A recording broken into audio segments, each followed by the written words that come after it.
Welcome to the presentation about the library of tactile and high contrast images of works of art. The slide shows a high contrast image on the left and an equivalent tactile image on the right. What are we looking at? A man wearing a long robe, a crown and a scepter is sitting on a horse, turning backwards as if to see what comes behind him. The man has a double-pointed long beard and bat-like wings. His horse is covered with a cloth. It looks like a hauberk, as we know from medieval knights, made of metal rings. So this must be a war horse. But look, it has a human head, wearing a crown like its rider. It gets even stranger. His tail ends in a kind of demon's head with a long tongue sticking out. Behind him we see a man with a shorter double-pointed beard and a kind of medieval hat, one hand above his brow and the other raised as if he wants to stop something. Around him, insects as tall as a man's head hover in the air, with wings like dragonflies and paws that identify them as grasshoppers. You may have guessed by now that what we are looking at, a scene from the Apocalypse. The fifth trumpet has just sounded. It is a detail of the famous tapestry of the Apocalypse that is in the castle of Angers in France, the biggest in the world. It was made at the end of the 14th century. If you see the image, you now have a pretty clear idea of the original. If you don't see the image, you might wonder what exactly this looks like. It is a pretty long description. Yet, if you don't see the picture, you still only have a vague idea. You know what's on it, but what is the composition? What does the beard look like, or the hauberk, or the crown, or the grasshoppers? I have a consolation. If you want to know more as a blind person, you may consider to get your hands on the book that is shown in this slide, La Tenture de l'Apocalypse, in the series called Sans Itinéraire. The book contains 30 pages with tactile images, a book with high contrast images, and a CD with explanation in audio, in French. And yes, the tactile image we discussed is on paper. A very special and long sought after Japanese paper. Very soft but not too smooth. Details are sharp and clear. The fingers quite enjoy this material. Even when reading for a long time, they don't get irritated. Why did we show you this example? Because it shows the techniques that will be used in the library of tactile and high contrast images of works of art that this presentation is about. But first let me introduce us.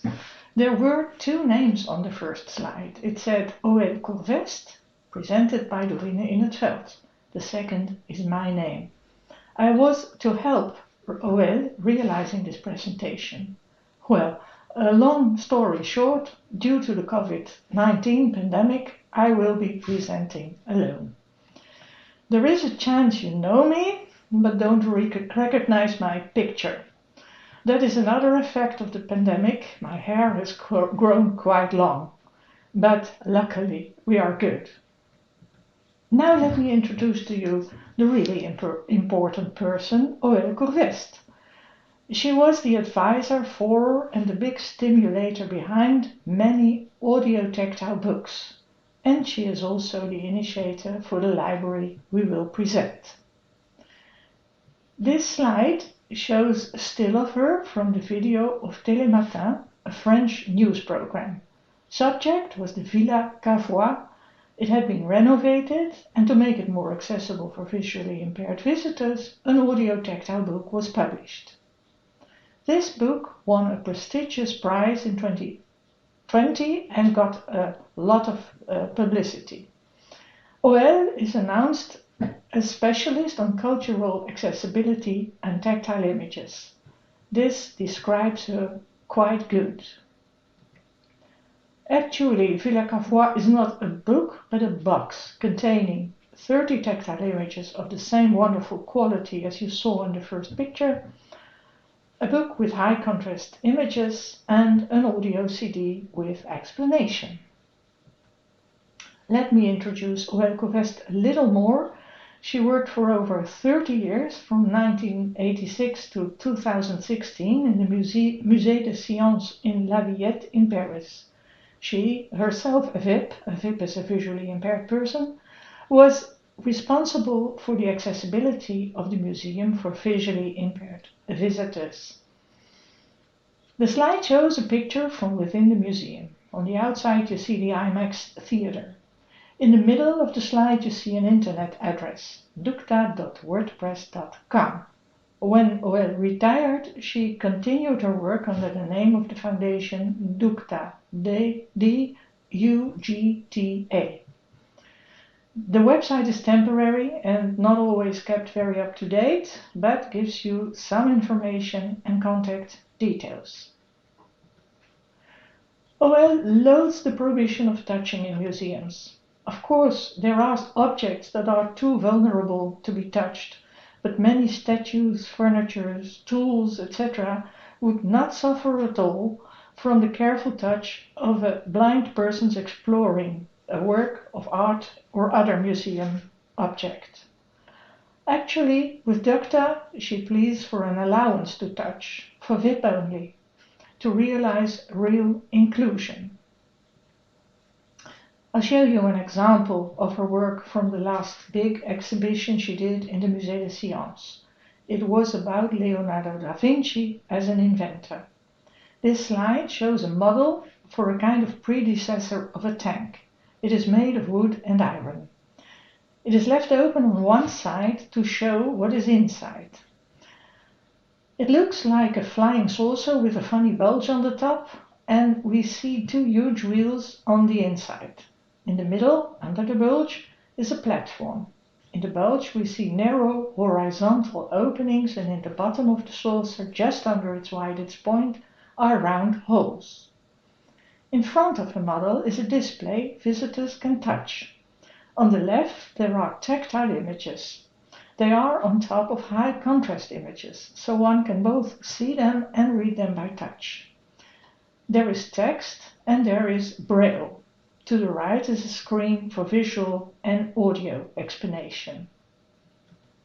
The same images as on the display are used in an audio tactile box, DaVinci Touch, that is shown here, with the same formula as the Villacavour box. Tactile images, a book with high contrast images, and an audio CD, this time with explanation in French and English. Let's have a quick look at those images.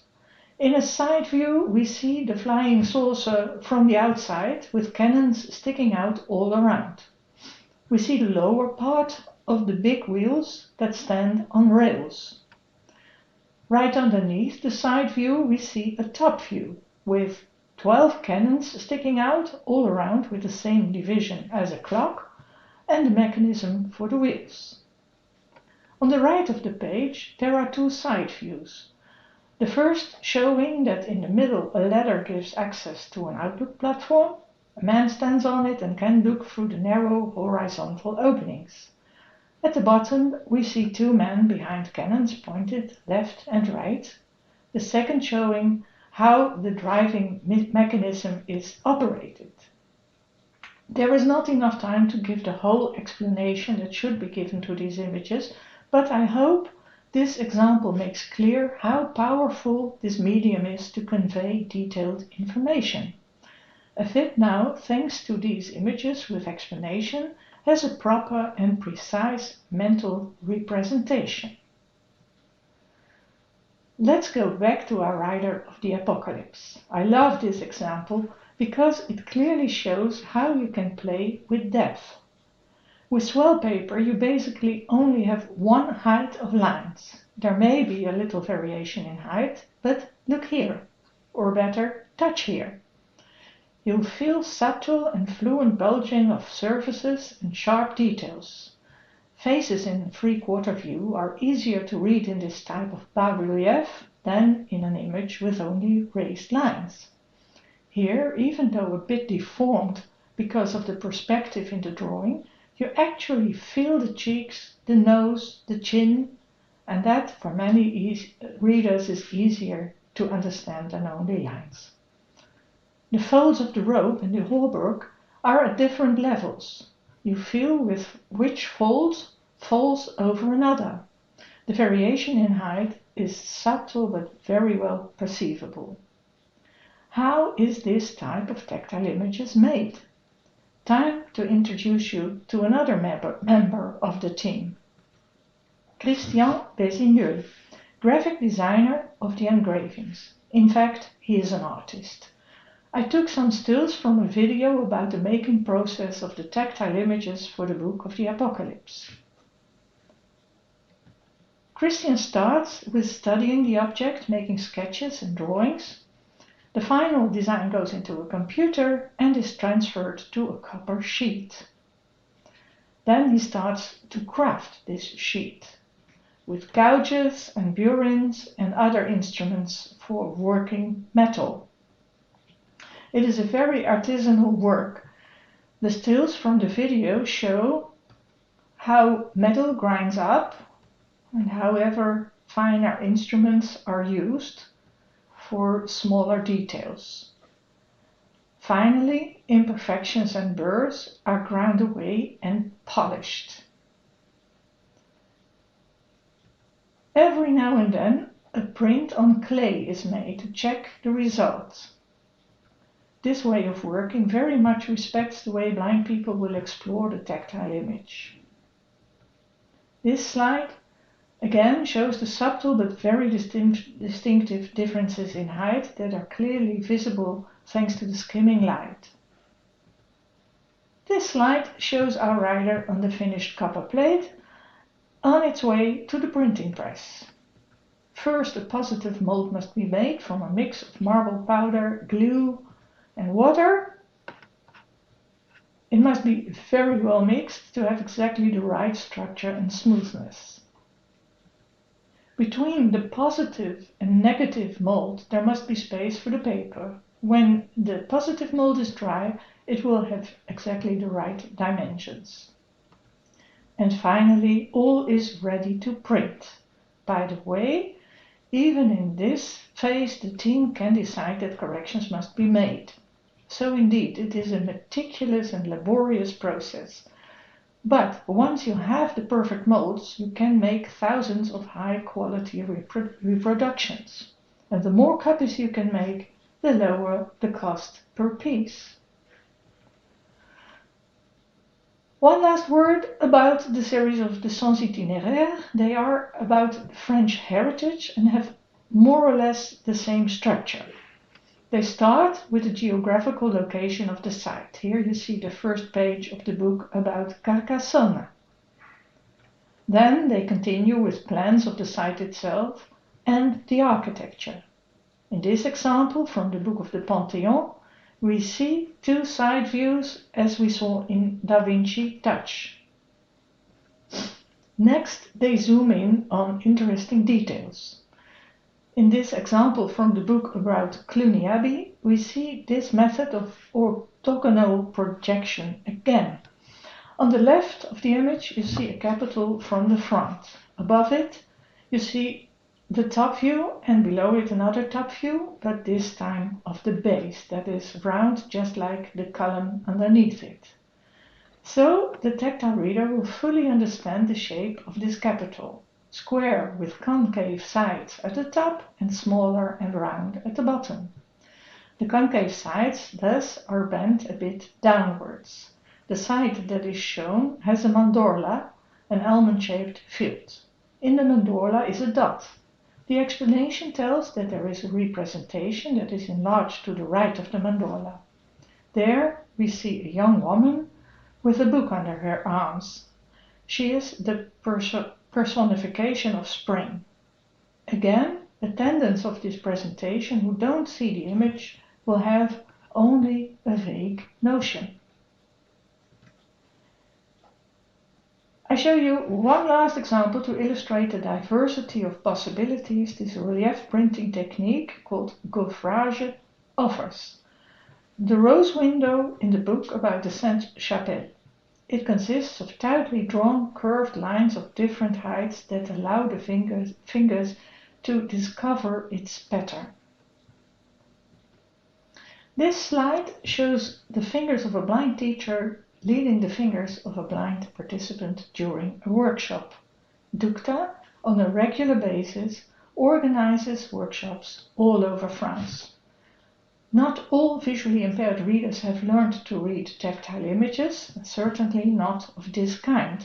The underlying notions, especially the principle of orthogonal projection, are unknown to them.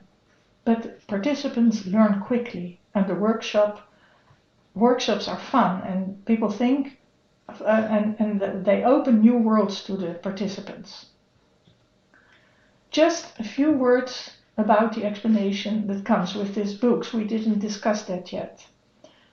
VIPs often are not familiar with art. Many terms and concepts have no real meaning for them. They are only words. The explanation fills in much of this missing knowledge, mostly on the fly, while exploring the tactile images. So both the lines, forms and surfaces get meaning and concepts become clear. After reading the image and the explanation, the VIP has not only a correct mental representation of the object, but also know its historical or art historical and cultural context and interest. What makes it special, or what is it representative for? In other words, the information tells about the object and offers knowledge of concepts that is applicable elsewhere. Time to introduce the team to you that is now working on the realization of the library, using all the ingredients we met so far.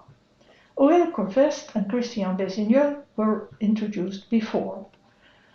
Geneviève Bresque was a curator at the Louvre Museum and still teaches in the École du Louvre. Michel Brie did a lot of research on tactile graphics. In the years 1988 to 2000, he and Aurélie were involved in fundamental research. It was found that the method of orthogonal projection is very accessible for blind persons. It very much respects the way hands will explore an object, since there is no deformation of angles or lengths, as is the case when perspective is applied. It is an international standard used, for example, in industrial design and architecture.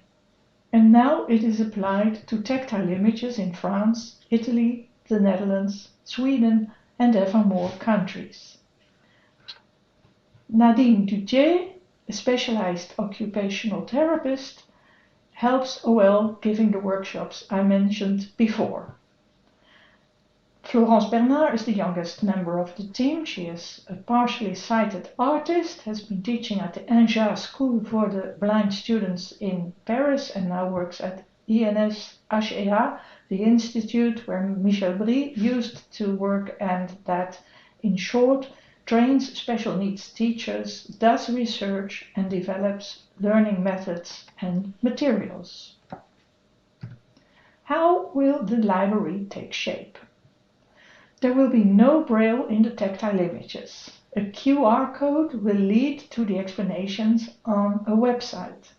This approach makes it easy to use the tactile images in other countries with other braille and other languages. I hope you remember my remark that once you have the molds, one can print many copies, and that lowers the price per piece. All the information, as well as the high contrast images, will be on a website that addresses visually impaired individuals as well as cultural mediators and teachers. It will give information per work of art, and there will be educational appendices. Here too, internationalization is easy. The information with each work of art will contain schematic composition and the description, art historical, geographical and cultural context, and peculiarities. In order to focus the attention and curiosity of the reader in each work of art, one aspect will have the focus, be it an attribute, a particular attitude or costume or accessory or whatever. There will be educational appendices for information about techniques, artists, styles and other general information, as well as for representation codes like orthogonal projection, perspective, medieval and Chinese representations, technical principles of photography, etc. In addition to the codes for representation, when needed, as we saw in the examples given, important details will be enlarged, partly hidden details will be completed, and complex plans are split and built up successively. The selection of works of art for the library must be attractive and coherent, but not treated as usual, mostly chronologically and/or per geographical area. The works of art will be grouped around themes that go for everyone. 12 themes have been listed so far. For example, to be born, to love, or to suffer, to die, or to learn, to work, etc. But no doubt there will be other ones. The works of art that are chosen for these themes are trans-chronological and trans-geographic. The works of art must be landmarks in art history and suited for tactile reading. Over 300 works have been examined so far, and over 100 works have been described. Contracts are being signed, funding is taking shape, and more partners are welcome, be it to add works of art or to use the tactile images and translated texts on your own website. If you want to know more, mail at dukta@free.fr. Free is F-R-R-E-E. Let's fill in the cultural gap around the world for visually impaired persons.